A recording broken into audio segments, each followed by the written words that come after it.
The sky above Earth was supposed to be calm and dark. But that day it was filled with fire, fear, and screaming light. As huge alien warships tore through space and blocked out the stars, their shapes sharp and cruel, moving with slow confidence as if they already owned the planet below. People on Earth watched in horror as defense satellites were destroyed in seconds, breaking apart like glass, while shields over major cities flared and struggled to stay alive. The alien force was known across the galaxy as the Car Dominion, an ancient empire that had crushed thousands of worlds, and now they had come to humanity's home. Human ships rushed to meet them, small and brave against something far larger, and space filled with laser fire, missiles, and exploding metal. Pilots shouted orders and warnings, their voices tight with fear but strong with duty. Yet one by one their ships were torn apart, leaving only bright flashes and drifting wreckage. Inside the United Solar Command bunker, deep beneath the surface of Earth, alarms echoed nonstop as officers ran between screens showing terrible numbers that no one wanted to believe. Reports came in fast and hopeless. Stations destroyed, fleets lost, whole defense lines gone. The room felt heavy with fear, and even the most experienced leaders struggled to speak. Humanity had prepared for war, but not like this. The Dominion did not attack with rage or speed. They moved slowly, carefully, as hunters who knew their prey had nowhere to run. In the middle of the chaos, someone quietly mentioned a secret project that had been buried for years, something built as a last answer to extinction. The words felt dangerous in the room, and several leaders reacted at once, calling it foolish, unfinished, and reckless. They said the pilot was too young, too untested, and only a cadet, not a hero or a legend.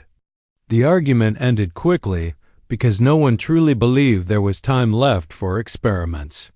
Far below the bunker, in a massive underground hangar carved into stone and steel, that same cadet stood alone.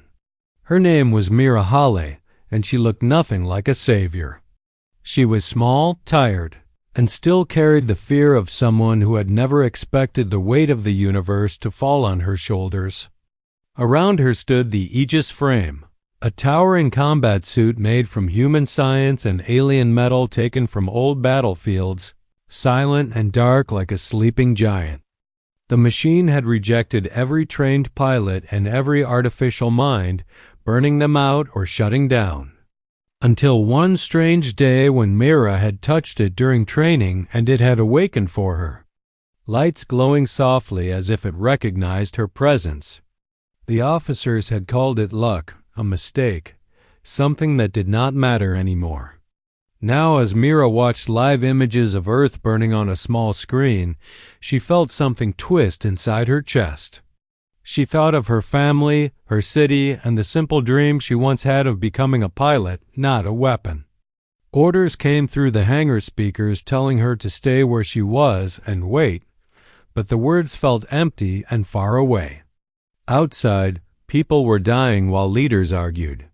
Mira stepped closer to the giant suit, her heart pounding so hard it hurt, and placed her hand against its cold surface.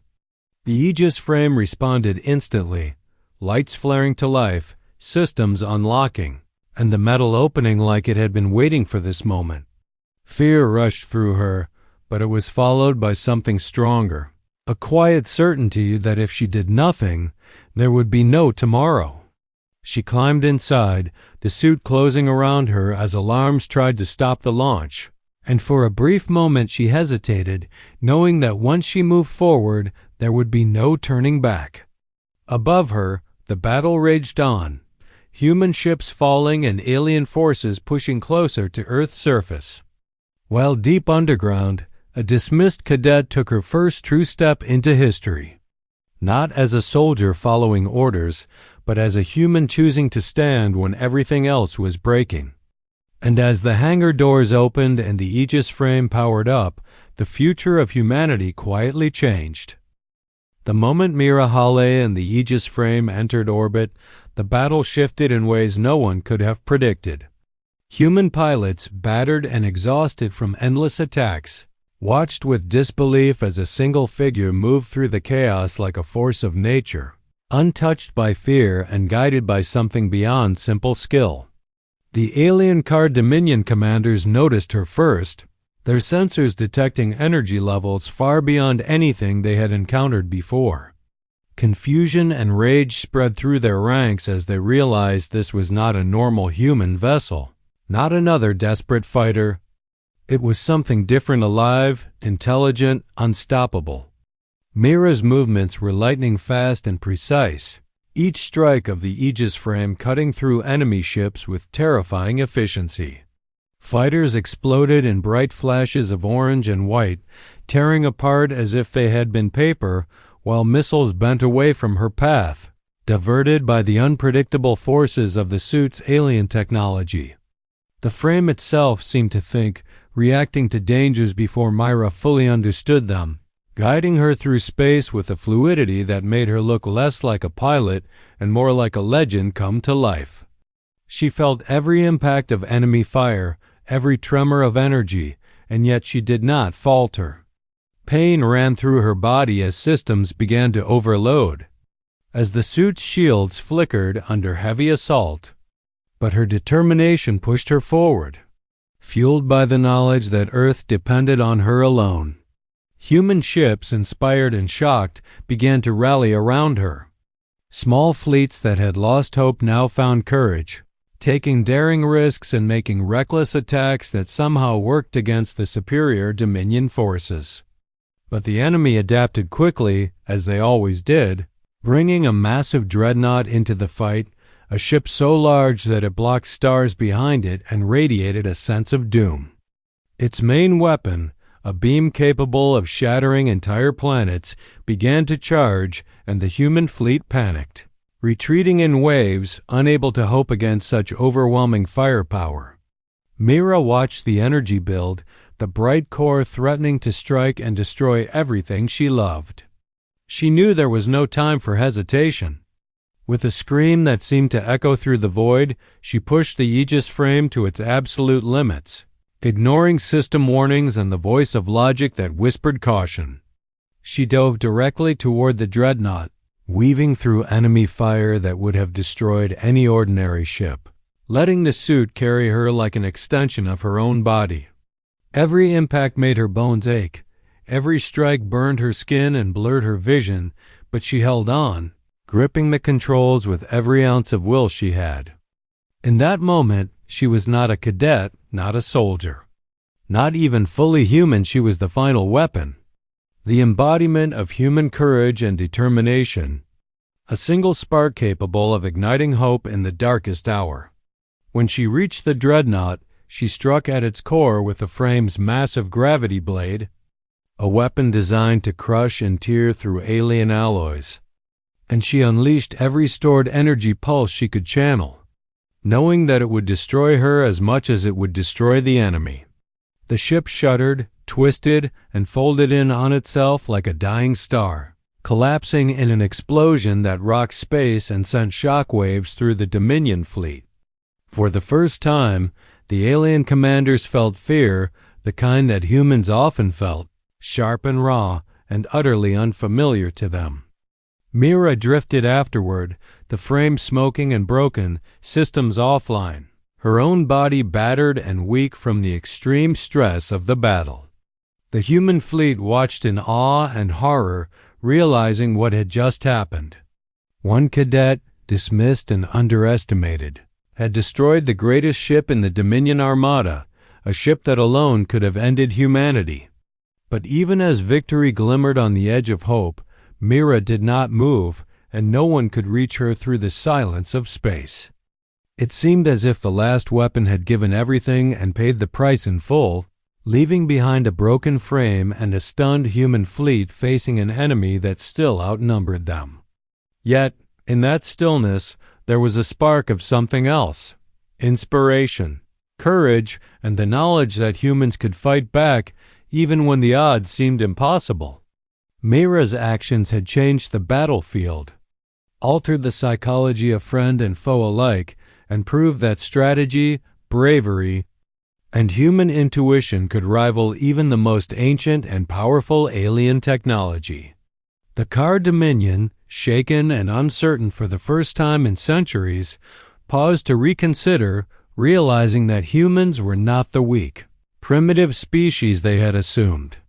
Mira's attack had bought time, space, and the faintest glimmer of hope, showing that even in the darkest moments, one human, guided by determination and an unbreakable will, could change the course of war. The human fleet, once on the verge of collapse, began to regroup. Pilots took cues from the cadet who had become a hero, following her unspoken lead, daring maneuvers that no standard strategy would suggest. Ships long considered expendable now became critical parts of a new plan, moving unpredictably, using the environment, and attacking with an instinctive ferocity that the Dominion could not anticipate. Mira, weakened but unyielding, felt the pulse of the frame beneath her, a connection deeper than mechanics or technology, almost alive. And she realized that she and the suit were not merely surviving, they were shaping history. Pain radiated through her body, every nerve screaming, but the knowledge of what she had accomplished kept her conscious. She had destroyed a ship designed to annihilate her entire planet, and the universe had seen what a human could do. The Car Dominion fleet, once confident, now hesitated, sending scouting units to investigate, unsure if this was a single miracle or the beginning of something far more dangerous. Human command, seeing the change in momentum, began to issue daring orders, coordinating attacks that had seemed impossible just moments before. They relied on instinct, trust, and the example of a cadet who had shown that one determined human could stand against impossible odds. As the battle raged on, Mira's body screamed for rest, her vision blurred, but her spirit refused to yield. Every strike she had made, every sacrifice endured, was a statement. Humans did not bend. Humans did not give up. And even if she fell, her actions would inspire every pilot, soldier, and citizen fighting for survival. In this orbit above Earth, amidst fire and metal and the cold silence of space, a young cadet had become more than anyone could imagine. She was humanity's last hope, a symbol that could not be destroyed by guns, fire, or alien fleets. And even in exhaustion, in blood and pain, she pressed on, shaping the battlefield with courage alone, proving that even against a foe older than stars, human will could turn the tide. The Dominion had underestimated them. They had dismissed one small human, and now they were learning the true meaning of fear.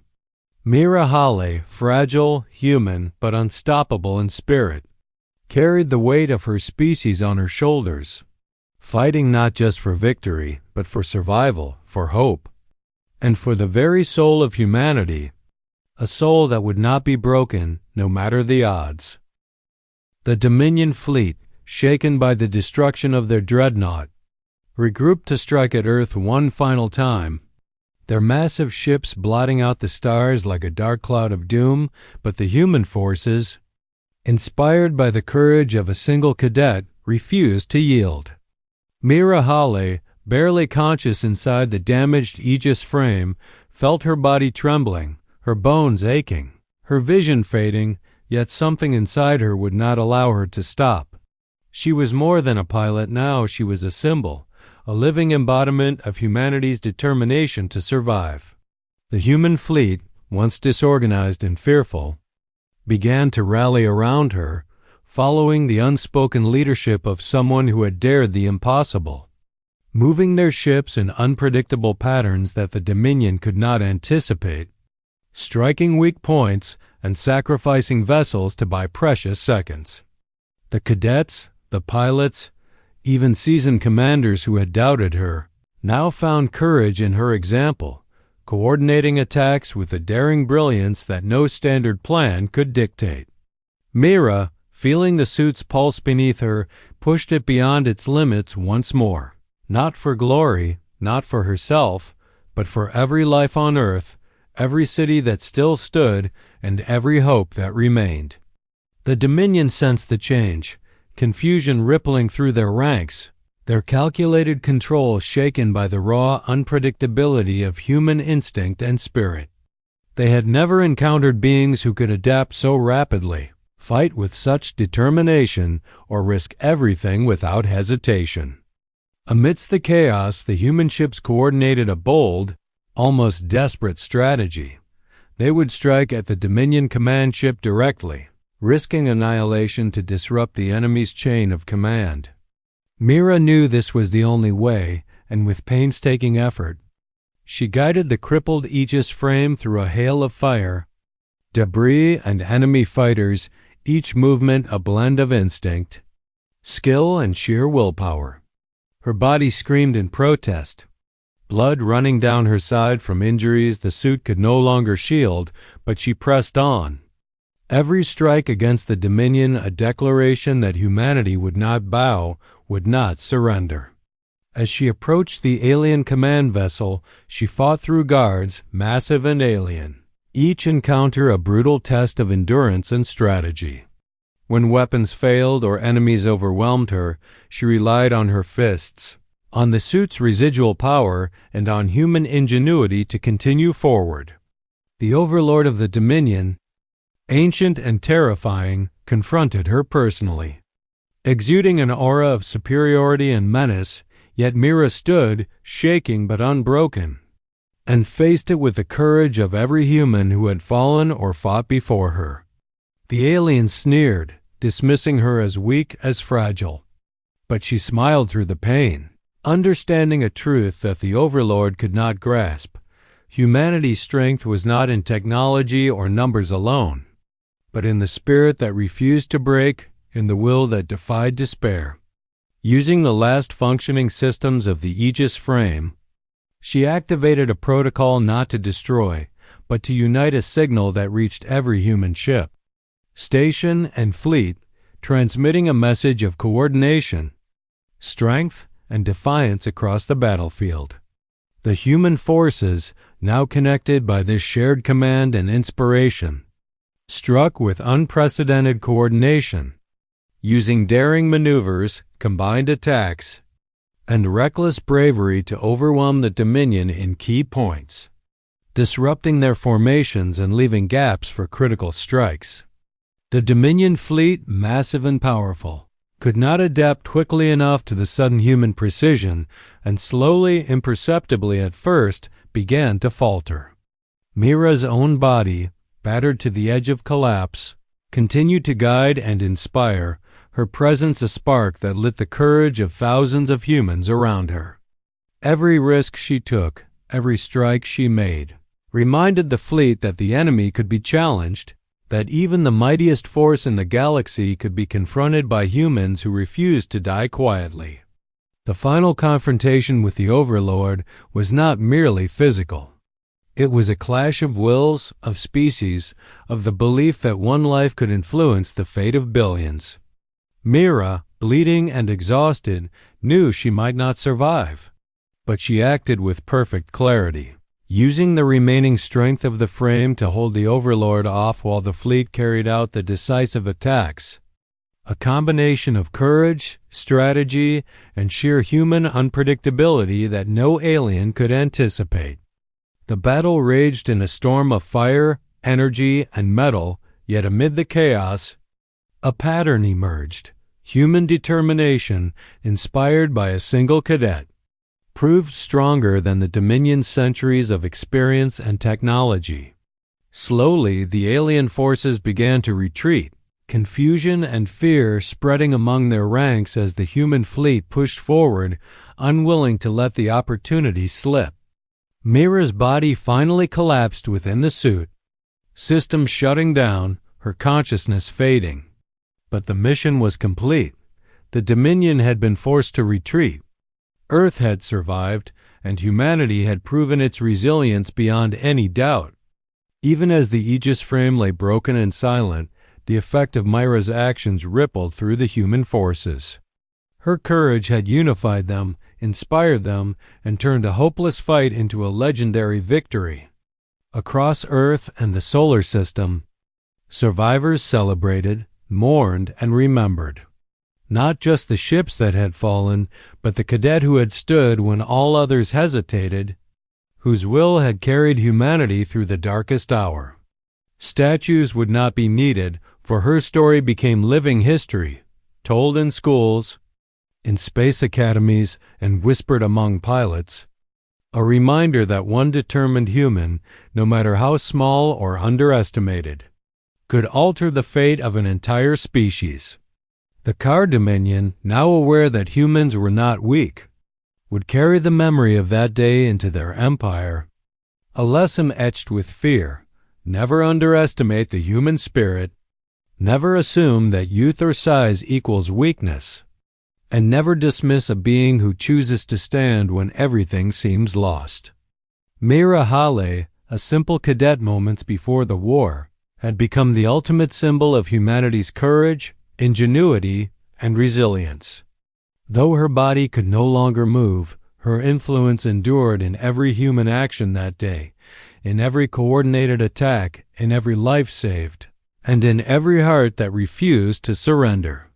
Humanity had faced annihilation, stared into the void of certain death, and had triumphed not because they were the strongest, but because they were relentless, clever, and unbreakable. The galaxy now knew that humans were not to be dismissed, that even the smallest among them could rise as a beacon of hope and a force of destiny. In the quiet aftermath, as fleets regrouped and wounded ships drifted through orbit, Mira's legacy became clear. Victory was never guaranteed. Survival was never certain, but courage, ingenuity, and the refusal to yield could turn the impossible into the remembered history of heroes. And in every story told afterward, in every cadet who trained with fire in their eyes, in every fleet that faced new threats with determination, the name of Mira Hale would shine brighter than any star, a living testament to humanity's ability to endure, to fight, and to rise even from the brink of extinction. Through pain, exhaustion, and near-certain death, she had reminded all humans that they were never alone, never helpless, and never powerless. One cadet, underestimated and dismissed, had changed everything, proving that the spirit of humanity could never be destroyed, and that hope, once ignited, could burn brighter than any weapon, stronger than any alien empire, and enduring beyond the darkest of nights.